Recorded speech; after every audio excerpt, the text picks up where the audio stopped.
Hello student, good afternoon. आज हम class 5 का हिंदी व्याकरण में चैप्टर नंबर 4 जो हमारा कंटिन्यू था पहले से, उसको हम आगे से स्टडी करने वाले। तो सबसे पहले हमने इसमें पढ़ा था वाक्य की परिभाषा और वाक्य के अंग क्या होते हैं, और हमने इसके प्रकार के बारे में ही पढ़ा था। तो मुख्य रूप से वाक्य के प्रकार दो प्रकार से होते हैं। पहला होता है रचना के आधार पर और दूसरा अर्थ के आधार पर। तो हमने रचना के आधार पर वाक्यों के प्रकारों को पढ़ा था। आगे से हम पढ़ेंगे अर्थ के आधार पर वाक्य के प्रकार। तो रचना के आधार पर हमने 3 तरह के वाक्य देखे थे। पहला था सरल वाक्य, संयुक्त वाक्य, तीसरा देखा था मिश्र वाक्य। अब आज हम यहाँ से पढ़ने वाले हैं अर्थ के आधार पर वाक्य के प्रकार। तो अर्थ के आधार पर मुख्य रूप से वाक्य 8 प्रकार के होते हैं। ठीक, पहला होता है विधानवाचक वाक्य। विधानवाचक वाक्य क्या होते हैं? ऐसे वाक्य जिसमें किसी वस्तु अथवा स्थिति के बारे में सामान्य जानकारी प्राप्त होती है, सामान्य जानकारी दी जाती है। जैसे मैं कहूँ सूर्य पूर्व दिशा से उगता है, ये हमको जानकारी दे रहा है। ये वाक्य सूर्य पूर्व दिशा से निकलता है, सूर्य पूर्व दिशा पश्चिम दिशा में डूबता है, हिरन जंगल में रहता है, मैं बाजार जाता हूँ, मोहन आम खाता है। तो इस टाइप के जो सिंपल सेंटेंस होंगे जिसमें एक सत्य घटना मतलब सच के बारे में जानकारी दी जाती है, तो ऐसे वाक्यों को विधानवाचक वाक्य कहा जाता है। सेकेंड है इसका प्रश्नवाचक वाक्य। जनरली ऐसे वाक्य जिनसे प्रश्न का बोध होता है, प्रश्न संबंधी जानकारी हमको प्राप्त होती है। जैसे किसी से प्रश्न पूछा जाता है या कोई प्रश्न बोला जाता है, तो उन वाक्यों को प्रश्नवाचक वाक्य कहा जाता है। जैसे पहला यहाँ पे दिया हो, क्या तुम्हारे पास मोबाइल फोन है? क्या तुमने आम खाया? या तुमने कुछ खाना खाया? इस टाइप के क्वेश्चन लास्ट में क्वेश्चन मार्क यूज किया जाता है। दिवाली कब मनाई जाती है? ठीक है, तो ऐसे वाक्यों को आप प्रश्नवाचक वाक्य बोलिए। थर्ड हम देखते हैं, थर्ड इसका टाइप क्या है? थर्ड होता है आज्ञावाचक वाक्य।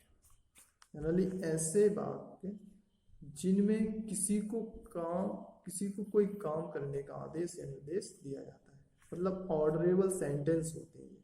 कमांड देने के लिए, ऑर्डर देने के लिए इन वाक्यों का यूज किया जाता है। जैसे आपका क्वेश्चन पहला उदाहरण दिया हुआ, तुम जाकर पढ़ाई करो, तुम यहाँ आओ, तुम ये करो, तुम वो करो, यहाँ बैठो, वहां जाओ। तो ऐसे वाक्यों को बोलेंगे आज्ञावाचक वाक्य। एक प्याला चाय लाओ, मुझे पानी लेके आओ, बात मत करो, चुप बैठो। तो इस प्रकार के वाक्य आज्ञावाचक वाक्य कहलाते हैं। फोर्थ हम इसमें देखेंगे निषेधवाचक वाक्य। निषेधवाचक वाक्य क्या होते हैं? जहां पर ना होने या ना करने की कंडीशन होती है, इससे नहीं का प्रयोग किया जाता है। इन वाक्यों में किसी काम के ना होने या ना कर पाने का पता चलता है। इन वाक्यों को निषेधवाचक वाक्य कहा जाता है। जैसे मैं कहूँ नल में पानी नहीं आ रहा, यहाँ गाड़ी नहीं खड़ी कर सकते, तुम बात नहीं कर सकते, तुम खड़े नहीं हो सकते, वह कल स्कूल नहीं आ सकता, तुम दोनों झगड़ नहीं सकते, लड़ नहीं सकते। तो जहां पर नहीं का प्रयोग किया जाए, जिन वाक्यों में नहीं शब्द का मतलब किसी भी चीज को नकारा जाए, तो उन वाक्यों को निषेधवाचक वाक्य कहा जाता है। ठीक, नेक्स्ट देखेंगे हम इच्छावाचक वाक्य। इच्छा, जहां पर इच्छा प्रकट की जाए, अपनी इच्छा प्रकट की जाती है, उन वाक्यों को इच्छावाचक वाक्य कहा जाता है। जैसे वक्ता की इच्छा, आशीर्वाद, शुभकामना आदि का पता चलता है इन वाक्यों के द्वारा। जैसे एग्जाम्पल हम ले, तुम्हारी यात्रा मंगलमय हो, आप खुश रहो, ईश्वर आपकी मदद करे, ईश्वर तुम्हें लंबी आयु दे। तो एक इच्छा प्रकट करना, जैसे मेरे पास, मैं बोलूं काश मेरे पास कार होती, या काश मैं राजा होता। तो ये इच्छा प्रकट की जा रही है। तो इन जहां पर इच्छा या आशीर्वाद या शुभकामना प्रकट की जाती है उन वाक्यों को इच्छावाचक वाक्य कहा जाता है। नेक्स्ट हम देखेंगे संदेहवाचक वाक्य। संदेहवाचक वाक्य दैट मीन्स जहां पर कंफ्यूजन की कंडीशन होती है, कंफ्यूजन की कंडीशन होती है। जैसे इस प्रकार के वाक्यों में किसी कार्य के होने के बारे में संदेह प्रकट किया जाता है।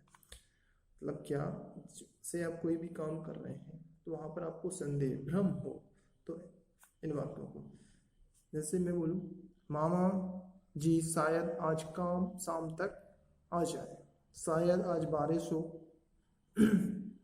शायद वो कल स्कूल ना आए, ठीक, शायद आज मैं होमवर्क ना कर पाऊं। तो ऐसे वाक्यों को संदेहवाचक वाक्य कहा जाता है। जैसे शायद वाली कंडीशन होती है वहां पर, ठीक।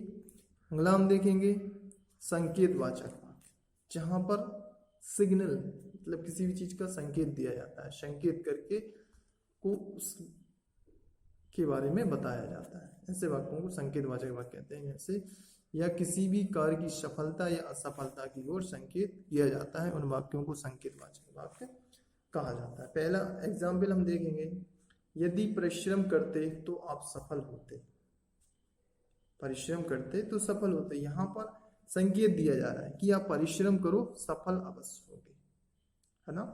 तो यहाँ पे परिश्रम पर जोर किया जा रहा है, जोर दिया जा रहा है।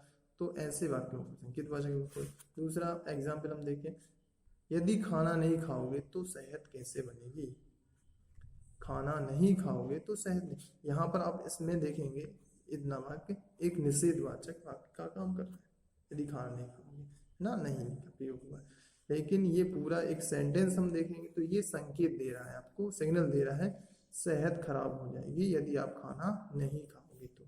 तो ऐसे वाक्यों को हम संकेतवाचक वाक्य कहते हैं।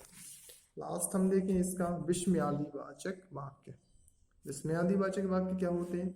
इन वाक्यों में जनरली क्या होता है, आश्चर्य, खुशी, दुख, पीड़ा, शोक, घृणा आदि के भाव को व्यक्त किया जाता है, अपने मन की भावना को व्यक्त किया जाता है। तो इस वाक्य, ऐसे वाक्यों को विस्मयादिवाचक, जैसे वाह भारत ने क्या शानदार जीत पाई, वाह, अरे, मतलब अचानक से, एक suddenly, some sudden feeling type से इनका प्रयोग किया जाता है। जैसे आप, अरे, आप जैसे आपको कोई सांप दिखाई देता है और आप शौक में आ जाते, शौक वाले सेंटेंस होते हैं जो विस्मयादिवाचक वाक्य कहलाते हैं।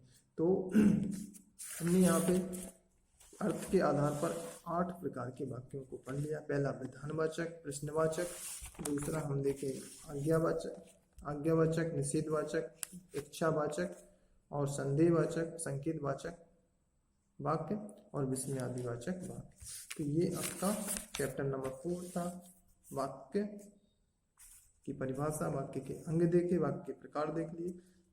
तो आई थिंक ये चैप्टर आपका कंप्लीट हुआ। अब इससे रिलेटेड जो एक्सरसाइज हैं हम नेक्स्ट क्लास में स्टडी करते हैं। Okay, good day.